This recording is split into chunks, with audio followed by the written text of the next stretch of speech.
Alright, ladies and gentlemen, welcome back. It's been a while since we've done a review. I'm going through all of my old raw footage of all of my reviews that I've done, and I'm making as condensed of a supercut as possible.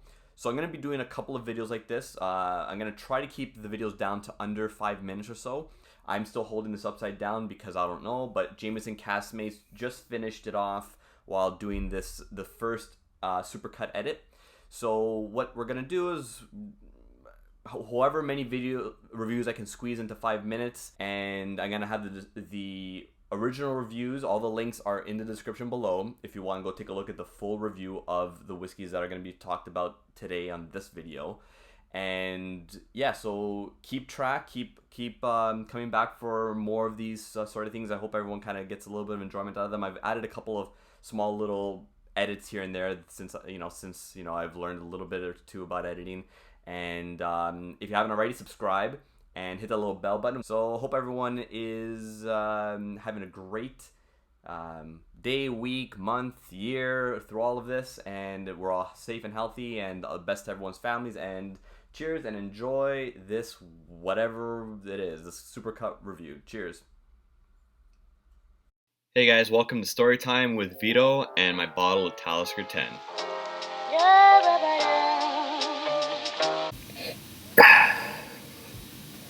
Talisker's very briny, and I always get green apples and obviously a bit of that peat, and it creates a little bit of a fresh baked apple pie, but smoked, like a smoked fresh apple pie. A lot of pepper. On the taste, same stuff. Healthy amount of peat, salty, fruity. That green apple comes back for me. More meatiness, right? So I'm getting a bit of a brisket, also barbecue brisket, not a vinegar, more of a Texas style brisket, and nori, so like dried seaweed. That sensation that you get when you have something minty, that sort of effervescency feeling. I get a lot of that on the back end. Really, really good. It owns its own spot on my shelf. It's a standard bourbon from what I've been told in terms of the complexity and the notes. You get the vanilla, like more vanilla bean, caramel or caramel, if you will. The oak influence, you get a lot of that barrel, and a nice sweet toffee. Peanut shells and dried tobacco leaves. I'm crazy, or I'm sort of developing some things. So on the taste, you get a lot of what you get on the nose. At least that's what I get. For me, I get more pepper spice, and as it hits the back, like a note of damp cedar wood. The finish is medium to long, spicy, and like a dark rye toast with just butter smeared everywhere. Yeah, no, I really like this this bourbon. Act more, enthused about the whiskey.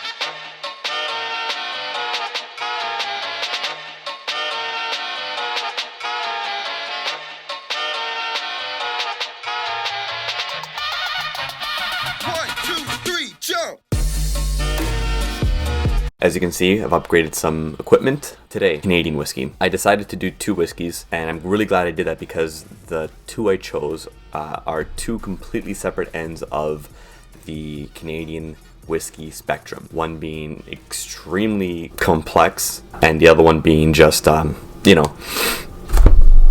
garbage. So what I have here is the J.P. Wisers Dissertation, which is part of their Rare Cask series. Bottled at 46.1%. It's extremely complex on the back.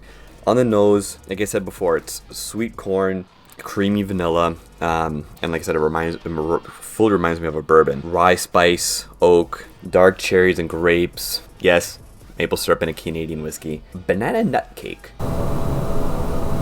It's rounded, but it still kind of punches you a little bit. Heavy rye, wood and cherry. But then it falls off really subtly and into just a super long and lingering finish. A lot of custard, and a little bit of the cherry comes back, and a bit of that oakiness, but really nice and long finish, which is really nice. It's a really awesome ride from the nose to the finish. Today is the first time I'm having this, and I'm very much wowed by it. And the next whiskey that I'm gonna pour is the last remnants of Canadian Mist that Mr. Brad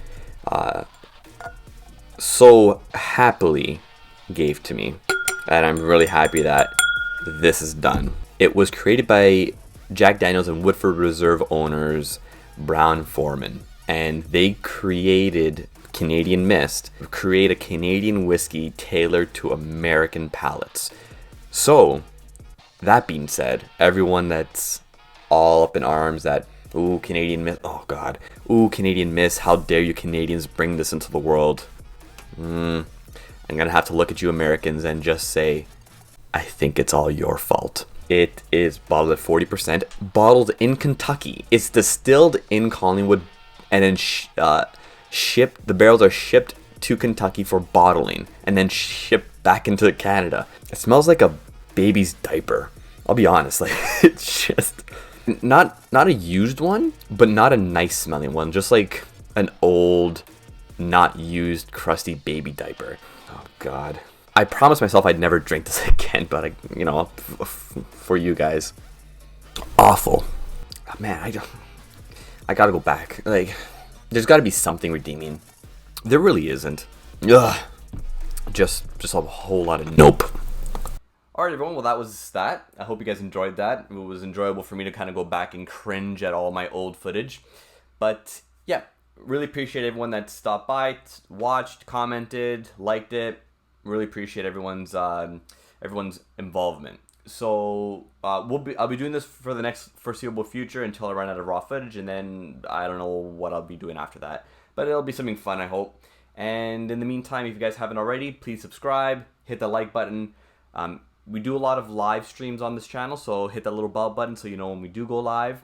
And find us on Facebook and Twitter at thecaststrength.com. And like always, stay classy, stay safe, and cheers everyone.